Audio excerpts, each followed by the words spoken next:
All right. Good morning, YouTube, Facebook, Tallahassee, and a bunch of other places.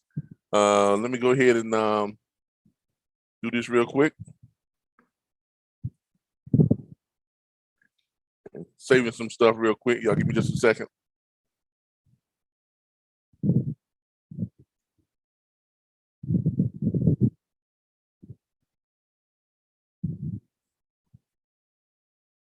All right. How's everybody doing? We're getting ready to broadcast for the Brokers Hour every Saturday. We will be here from 10:15 until 11:15, and we're going to be discussing stuff, for brokers. This is dedicated just for brokers who want to learn how to become a broker, what is a broker, and how to be successful as a broker. So that's what we're going to be doing every Saturday from 10:15 until about 11:15 Eastern Standard Time. So y'all give me a moment. Let me get started. Let me get my setup ready. Okay. Charles Robertson. Okay. All right. So we're getting ready to broadcast for the Brokers Hour. And this is every Saturday. It's going to be for the Brokers Hour. Now, for those of you who are logging in on Zoom, please keep your mics muted. Please keep your mics muted so we won't have any outside disturbances or any outside noise. So please keep your mics muted. All right. Let's get ready to go on for the Brokers Hour. And let me go ahead and start my recording.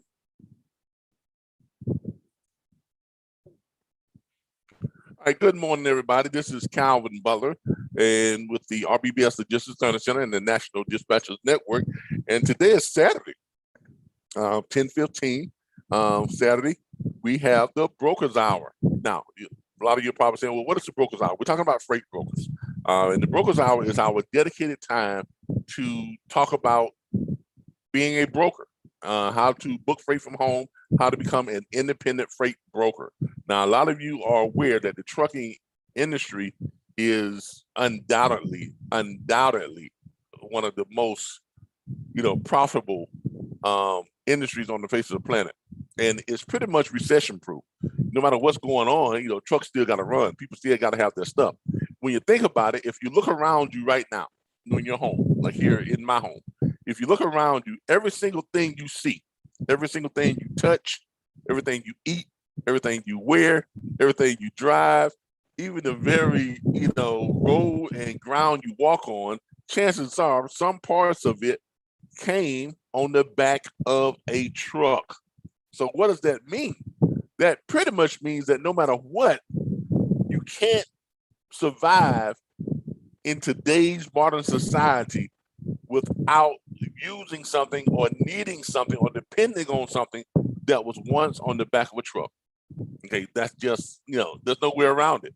Everything has to come on the back of a truck. I don't care what it is, the house you live in, all of the materials, the paint, the flooring, the very ground you walk on, the pavement, sidewalks, the road, the paint that paints the lines in the road, the traffic lights, the cars themselves, all the materials and parts that make the cars, the very clothes that we wear, okay, and the food that we eat, every single thing that you see around you and touch, about 98% of it came on the back of a truck to get to where you are.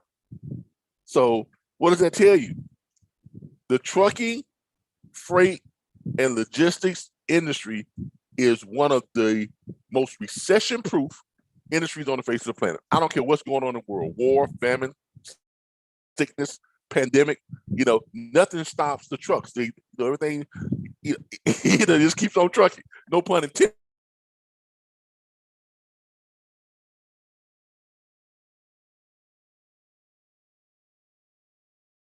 Or don't know. Every truck you see out there with all the stuff that's on the back of those trucks, all the stuff that we use, someone got paid for arranging the shipment of that freight, of putting that stuff on that truck and getting it from the distribution plant to the stores or to the, the assemblies, or wherever it's got to go. Someone got paid, right? Now, here's another thing. Did you all know that about 40% of the trucking industry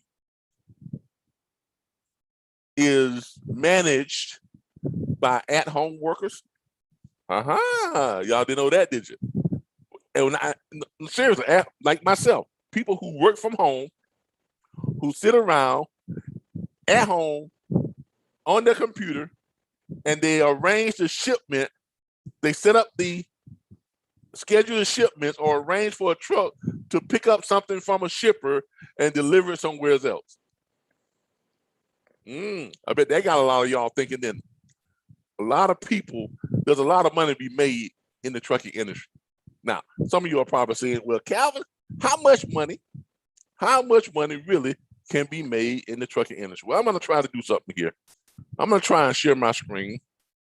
And in sharing my screen, I'm going to try and pull up my, I don't know if I can pull it up or not.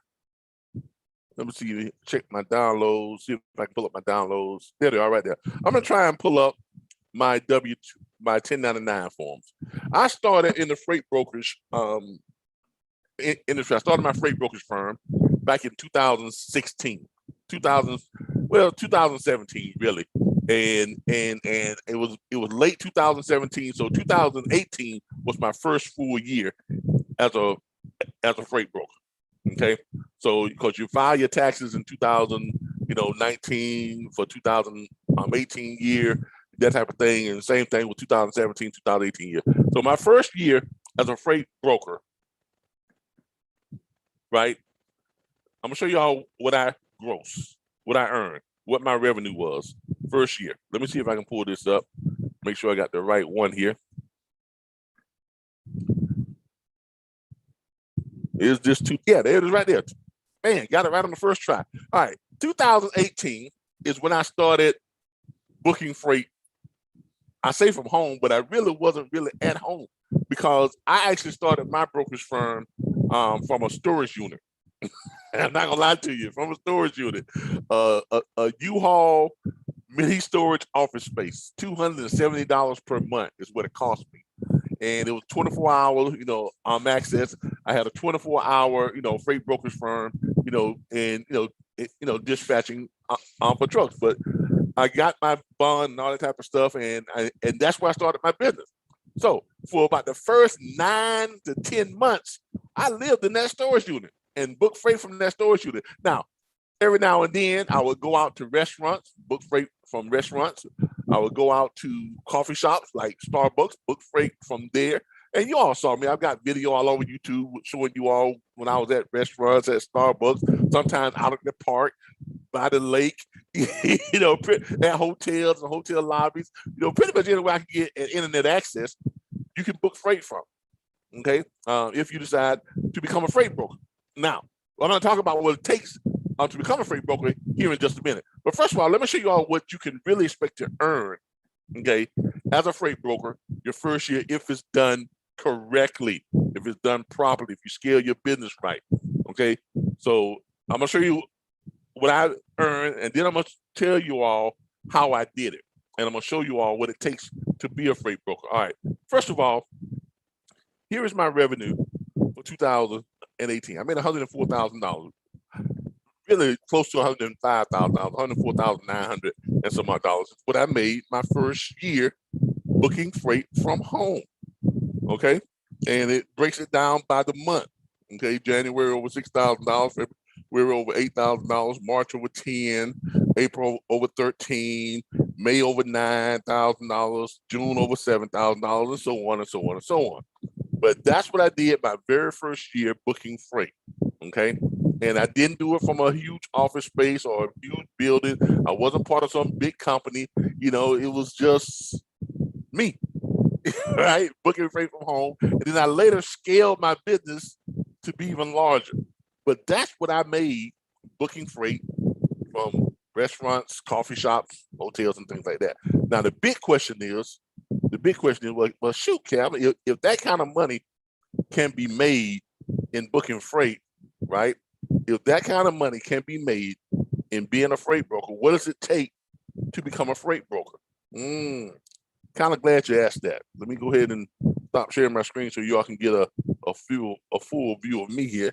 Okay, if that kind of money can be made booking freight, what does it take to be a freight broker? Okay, first of all,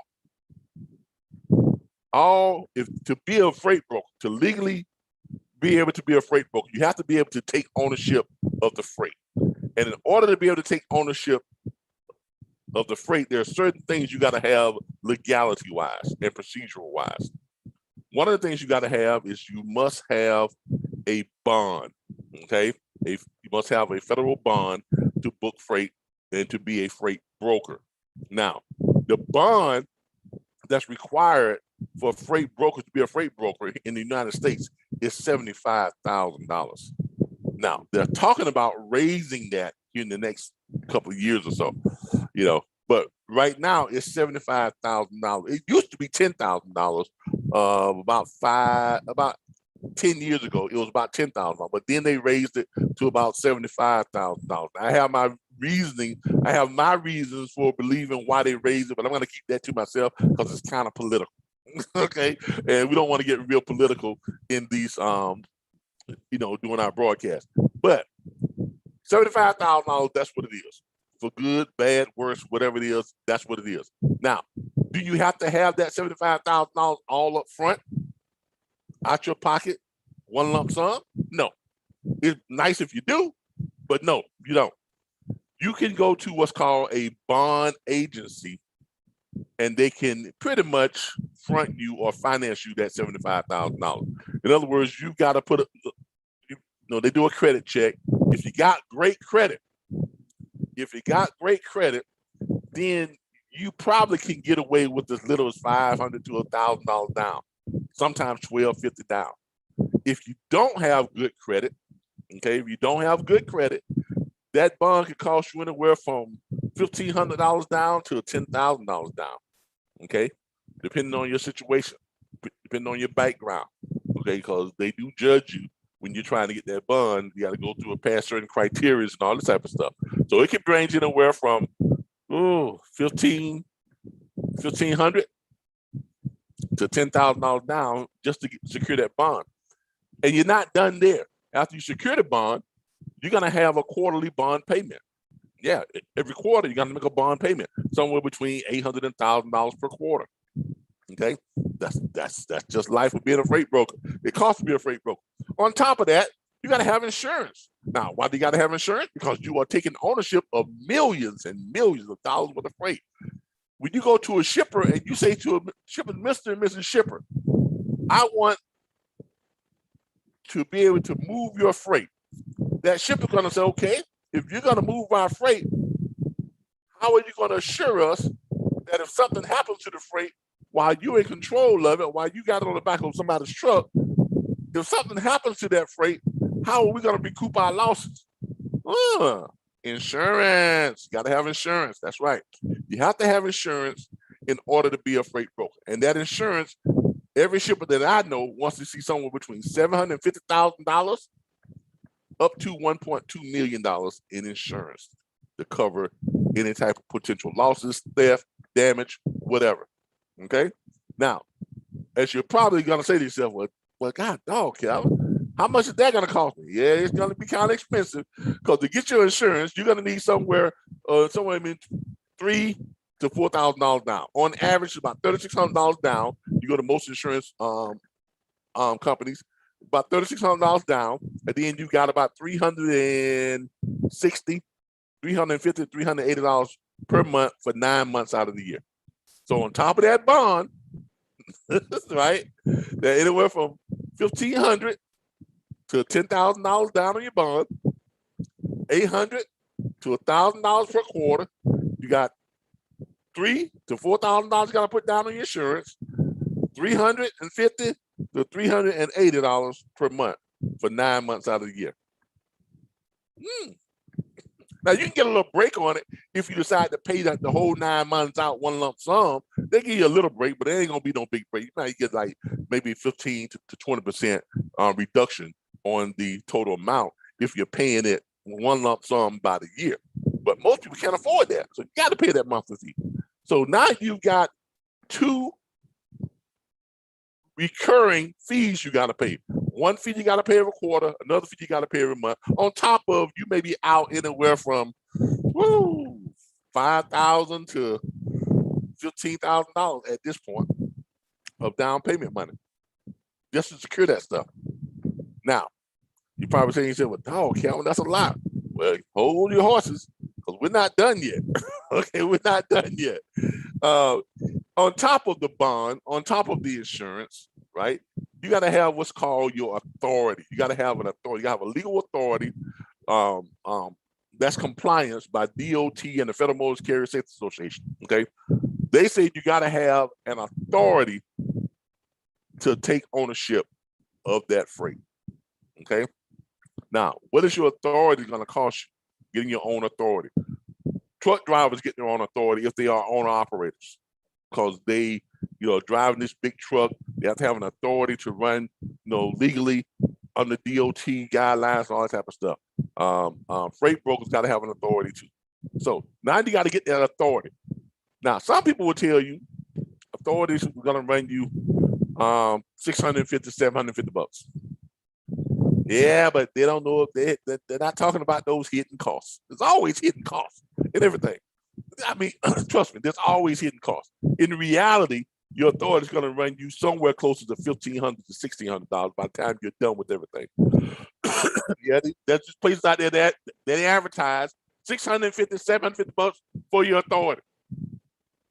Yeah, but that's just for one part of the authority. If you want a freight broker's authority to cover everything you need to cover, okay, BOC3, all that type of stuff, to cover all that stuff, compliance, it's going to run you about $1,600. There you go. Now, those are your upfront fees. And I haven't even gotten into your compliance. What it's going to take for you to stay compliant with DOT, Federal Motor Carrier Association, your state, federal compliances, drug testing, all that type of stuff. Okay? You got to have all that. Because you got to have all that stuff. You got to be compliant. That's going to run you a monthly fee or a quarterly fee also too. So altogether, it takes a lot of money to become a freight broker. Okay, it does take a lot of money to become a freight broker. Now, there are options where you can go and work for a brokerage firm and be a freight broker agent. Yes, you can do that. But who are you going to get to hire you if you don't have experience? All right. That's a story for a different show. Right now, let's deal with becoming your own independent freight broker. So let's say you got all this stuff together. You got your bond, you got your insurance, you got your authority. You got enough money in reserve to take care of your compliance, monthly costs and all that type of stuff. Okay, so you got all that stuff. You're out, somewhere probably close to 20 grand, out of your pocket, and you're looking at monthly fees, $350,000 a quarter, another maybe $250. You're looking at close to about $600-700 a month that you got to pay on your compliance stuff and just keeping up with all your stuff, insurance, all that type of stuff. So there you go. That's your overhead for becoming a freight broker. Now you got all that stuff. You might say, well, shoot, once I get all this stuff, I'm good, right? I can go out and just start booking freight. Nope. Because in order to book freight, first of all, you got to have ownership of freight, which means you got to go and talk to shippers. You got to give them a call up shippers and say, hey, Mr. Shipper, I just got into this freight broker thing. I got my authority and spent all this money and everything, and I want to be able to move your freight. And shipper's going to say to you, well, Mr. New Freight Broker, since you're so new, here's what I'm going to need from you before we can even talk about what is money or cost of what it's going to take to own the freight that I have for you to make money on it.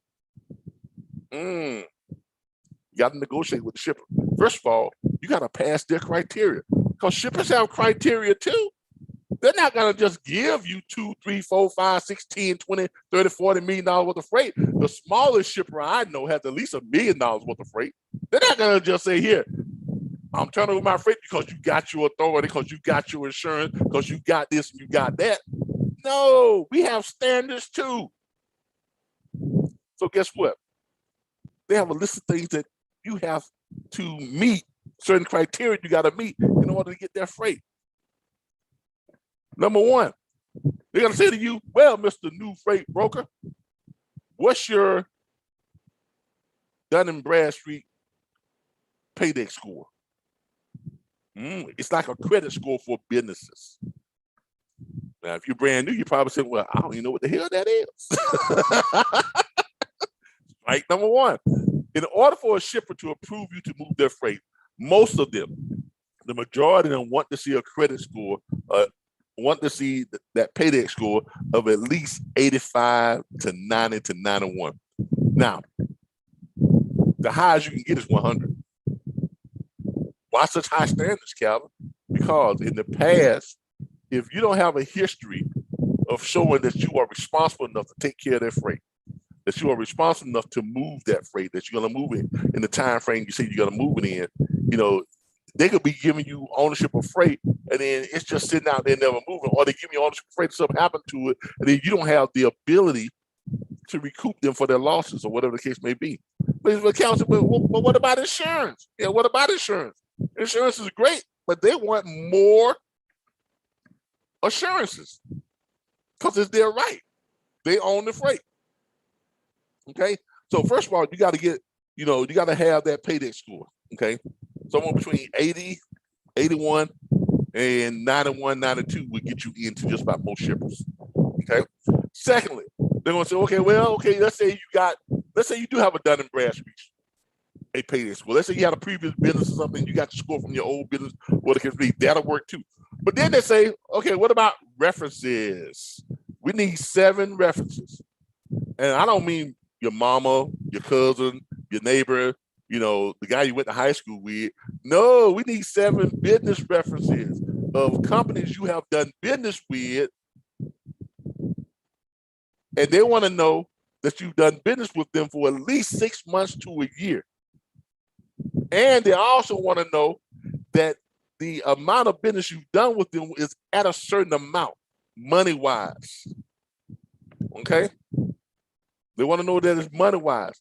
And they want to know that you have a good credit standing with those businesses for paying consecutively, doing business with them for consecutively 6 to 8 months consecutively without a break. So you can't do business with them for 3 months and then you miss a month, then you do business for 5 or 6 more months. No, it's got to be 6 to 8 months in a row without a break. Okay? So you got to have that letter from other business references that you have done business with to show them that you have people who are vouching for you. Yeah. See, this freight broker thing, it's not as easy as y'all thought it was to get into. I know y'all probably said, but Kevin, aren't you here to tell us about the freight broker industry and try to get us into it? Well, yeah, but I'm not gonna lie to you, man. I'm not gonna lie to you. Other people do that. You got enough people out there already lying to you, telling you, oh, this thing is easy. Jump right in, get your bond, get that, and you're gonna make money. You got enough people lying to you. I'm gonna tell you the truth. Okay. Here are the facts. This is what it takes. Okay. Now, on top of getting that letter, what else you gotta have? What else do you gotta have?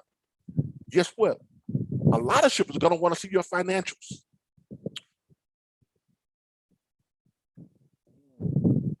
Yeah, what you mean by financials? They want to see how much money you got in the bank.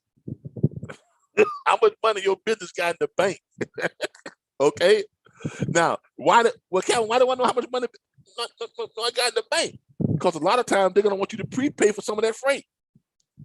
Because if you don't have those 7 references, if you don't have, at least a year in business, seasoning on your bond has to have seasoning. There are some shippers who will allow you to come in after 3 months seasoning, but most want you to have at least 12 to 15 months of seasoning on your bond, which means your bond has to be at least a year to a year and a half old. Now, there are some shippers out there that will let you slide by on 3 months seasoning, but those that do that, they're going to require you to put money down on that freight. They're going to require you to pay for at least 20% of that freight. my numbers here. You just said the smallest shipper you know has $1 million worth of freight. So 20%. You mean to tell me I gotta have $200,000? That's right. If you don't have $200,000 in the bank to show that you can pay for 20% of that freight, you just out of luck, man. Being an independent freight broker. Let me explain something to y'all. This industry was never meant to support small independent brokerage firms. This industry was designed for big mega brokerage firms to move the majority of the freight. Okay, firms that's got money like a Landstar, a TQL, all those places like that. Firms that have millions and millions of dollars in the bank. They got all types of business relationships. They got references showing that they've been doing, $2 million worth of business every single month for 12, 15, 24 months straight, consecutively without a break. That's what the industry was set up to support. Now, can you get into this industry as an independent? Yes, you can. But I don't want you all to jump into this and take it on thinking that in the first 2, 3, 4 months, you're going to jump in and you're going to be a success. You're going to make a whole bunch of money. No, them first 2, 3, 4, 5, 6 months, sometimes even your first year, you may not even book in a freight. You may not even sign on any shippers. Hard reality, ain't it? But it's the truth. Now, can you get into this business and make money? Yes, you can. You can do it your first year. I did it. Well, I spent like 8 months preparing, getting myself ready. Because by the time I actually started doing business as a broker, my bond was already about 7 months seasoning on it. Because I actually went out, while I was driving trucks, I did the research. And found out that I needed 6 months to a year seasoning on my bond. So while I was driving trucks, I went ahead and got my bond. While I was driving trucks, I went ahead and got my insurance. While I was driving trucks, I went ahead and did a lot of this stuff in preparation for becoming a freight broker, an independent freight broker, while I was an owner operator. Okay. So while I was the first year as an owner operator, right? 8 months out of the first year, I went ahead and got my broker authority along with my carrier authority. That way, by the time I jumped from out of the truck to actually went into trying to broker freight as an independent freight broker, my bond already had 6 to 8 months seasoning on it.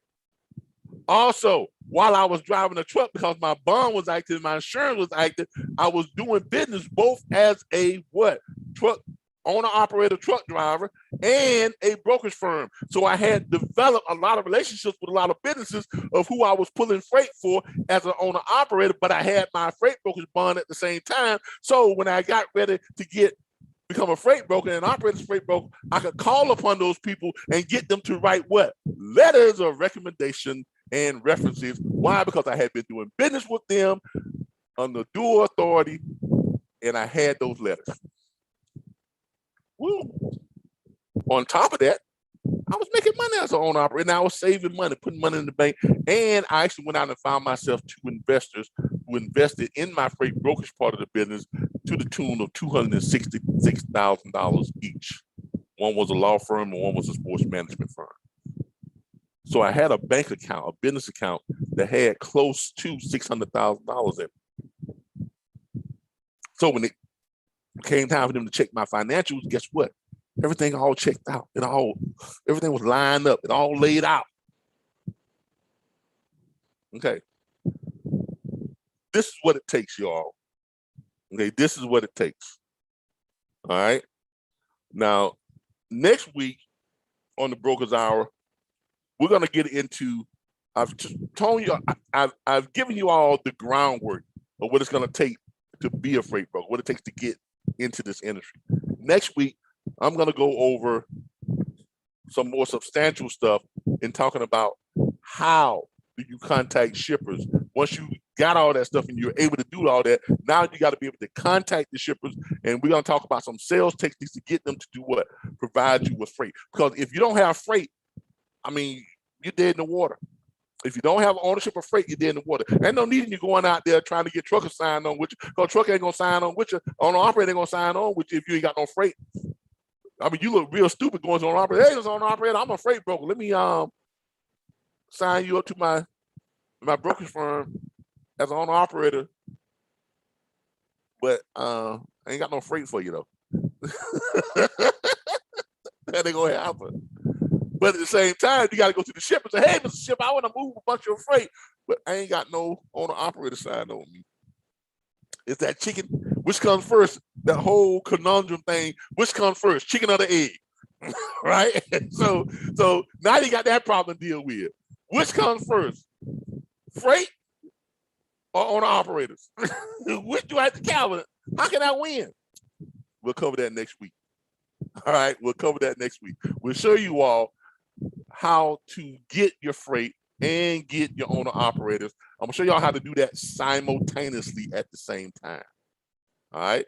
I know I'm leaving y'all with a little cliffhanger, but that's what we do here. We get you built up so you'll come back next week for the Freight Broker Hour.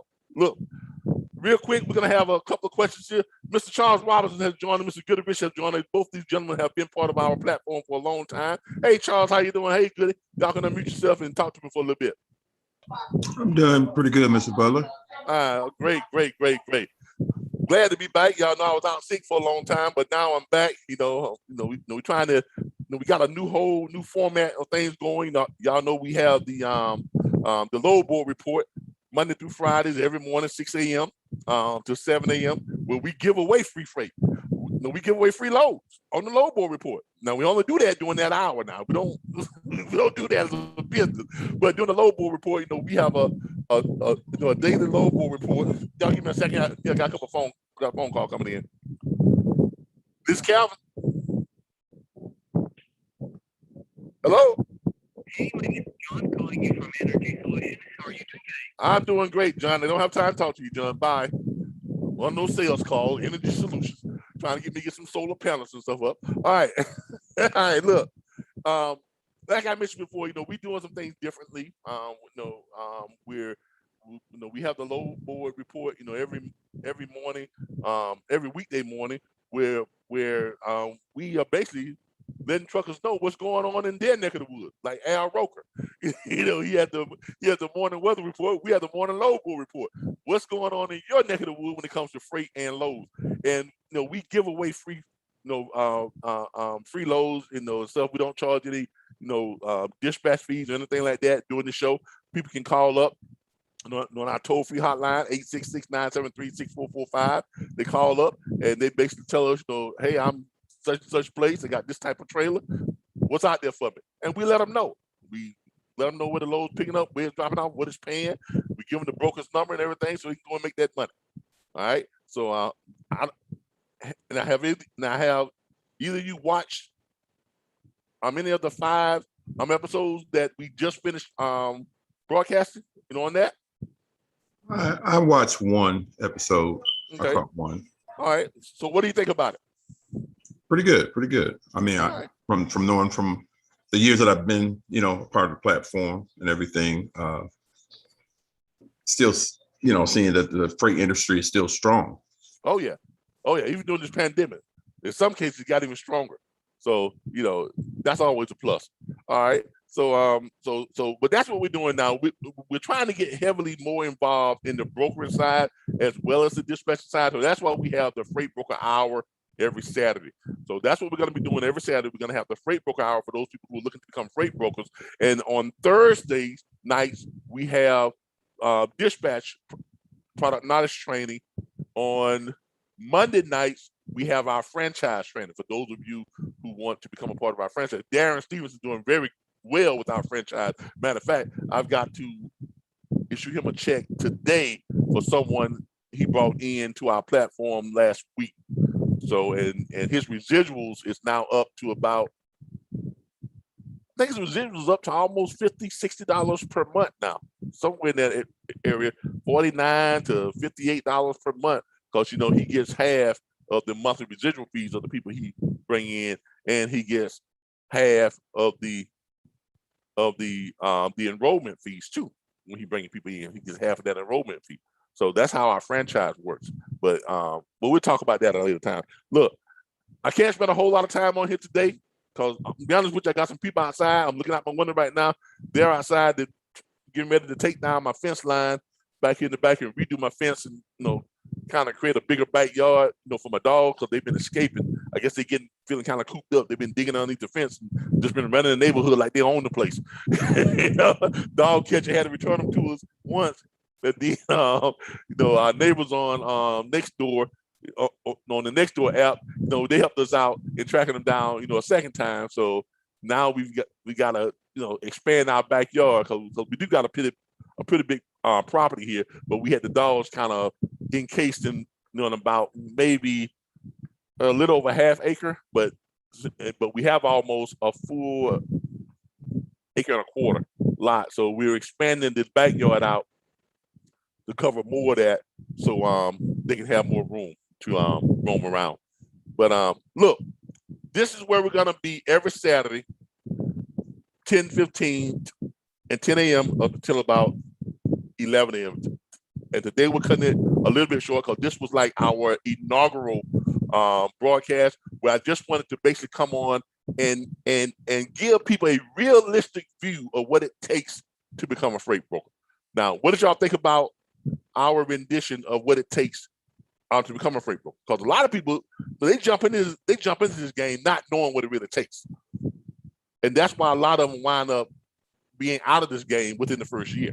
They don't survive because they jumped into it not really knowing all that was entailed in, first of all, becoming a freight broker. They didn't realize they were going to spend that much money, and then they don't realize, that first year you're not just jumping in and making money like that unless you have prepared. Like I did, I started preparing 9 months to 10 months before I actually started booking freight. That's why I was able to seem like when I started booking freight, it seemed like I just jumped right in and started making money. But that wasn't the case because I actually started preparing for this 9 months before when I was driving trucks. Okay. Why? Because I did my research. I did my due diligence. I didn't just listen to all the freight broker trainers and courses and stuff saying, yeah, jump right in this thing, man, and you can make money. Does that make sense to you all? Yeah, I was kind of glad that you had shared that information to me years back, because I had no idea what it took to become a broker. And once you broke it down, I'm like, hey, wait a minute, this is more than what I have. Yeah, because you started out, you took my advice and started as a dispatch firm first, didn't you? Yes. And that was a much easier transition, right? Yes, it was. Yes, it was. And it also gave you knowledge, gave you time to learn the industry, but at the same time, you was able to make money as a dispatch firm and learn the industries to prepare yourself to become a freight broker. Correct. Exactly. And I did sort of the same thing, but I didn't do it on the dispatch. I did it. I was an owner operator, and while I was an owner operator, I was preparing myself to become a freight broker. It is very important that you people out there, if you're thinking about doing that, now don't get me wrong, freight brokers can make a ton of money. Oh my God, they can. But if you're gonna jump right into this without any forethought, without doing your research, without some type of preparation, you're setting yourself up for failure. Okay, I know y'all see a lot of stuff out there. You got these guys down there talking about they done form this network and they show you how to make $1 million your first year booking freight from home. Okay, you can buy that if you want to. Okay, you can buy it if you want to. But let me tell you something. In the freight broker industry, on the independent side, okay, close to 90% of all freight brokers go out of business their first year. That's a huge turnover rate. Why? Because they wasn't prepared. They wasn't prepared. They've been sold a bill of goods, and then they buy that and they jump out there and think it's all snap, snap, snap, easy, easy, easy, and everything's gonna fall right in place like Legos. No. Look, if y'all want to do something favor, join our platform. Join our platform, and we're gonna tell you the truth. If nothing else, we're gonna share with you the truth about what it's gonna take to be successful in this industry. Now, I've shown you all my success in the industry. $100,000 first year, that's not bad as a freight broker. That's not bad at all as a freight broker. $100,000, your first year, I'm in the industry, that's not bad. But my preparation started 8 to 9 months before that. Okay, so that's why I wanted to come on and share that with you all, so y'all get a clear and a true understanding of what it takes to be successful in this industry. Look, that's all the time we got for today. Mr. Robinson, Mr. Winch, I appreciate y'all for coming on and joining in. Like always, y'all know I love you. And we're going to try and make this thing bigger and better. Don't forget, y'all join us on Monday night, 7 p.m. Eastern Standard Time for our franchise training, okay? Because we got a lot of new stuff that we're doing with that's going to help you all to go out and get people to join our platform, and we're going to pay you handsomely for that. Ask Darren Stevens, Larissa Pompey, she's experienced some success with it. Katrina Underwood, was it? Yeah, I think it's Katrina Underwood, she's experienced some success with it too. But Darren, by far, is probably doing the best at it because he's diligent. He's working it, right? Nothing works if you don't work it. And that's what he's doing. He's actually working it, and it's paying off for him. But that's always been the case with Darren. Everything I tell him to do, he does it, and it pays off for him. I told him about how to book, these the auto haul loads. He jumped right out and started doing it. Well, he was doing $10,000 a week doing auto hauling. I mean, it's kind of I'm taping off, but at the height of it, that's what he was doing. So, we have a very good platform. Our platform is straightforward, it's down to earth. And if we do nothing else, we tell you the truth. Thank y'all again. I appreciate y'all. And we're going to call that, for the day. But this has been Calvin, Mr. Robinson, Mr. Rich. Thank y'all again for joining us. This has been Calvin with the Brokers Hour. And next Saturday, we'll be right back here for the Brokers Hour at 10:15. Peace, everybody. Y'all have a good one.